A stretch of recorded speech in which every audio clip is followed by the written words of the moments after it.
In the books Matthew and Luke of the New Testament of the Bible, Jesus himself lays out certain teachings saying that particular people will be blessed. And these people include the oppressed, the meek, the poor, the pure of heart, the merciful, the persecuted, the peacemakers, of course, the righteous.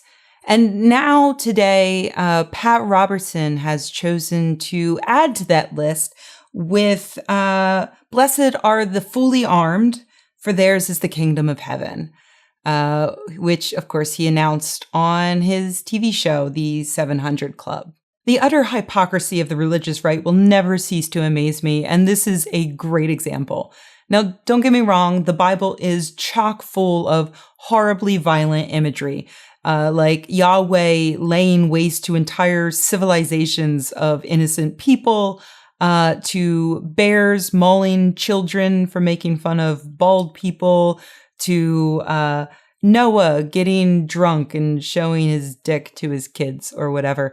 But the Beatitudes, as they're known, is Jesus at his best, at his most hippie revolutionary. Basically, it's Jesus saying, fuck the rich, fuck the man, fuck the oppressors. It's him really speaking up for the little guy and also promoting a way of sort of peaceful resistance. And so Pat Robertson, evangelical Christian and supposed follower of Jesus, has changed that message to murder is awesome. And again, this doesn't mean that he's not a true Christian. As I mentioned, the Old Testament is all about how awesome murder is, particularly as a tool of persuasion.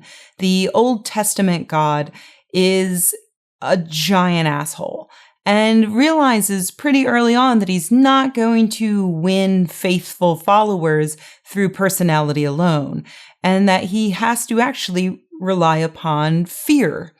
This is something that I had trouble understanding when I was a child in a Baptist church. I remember being taught in Sunday school about Jesus and, he loves everyone, this I know, blah, blah. But in the Sunday sermon, we often heard that Christians should fear God. Fear of God was spoken of as a positive thing. And that always confused me, those two sides of God.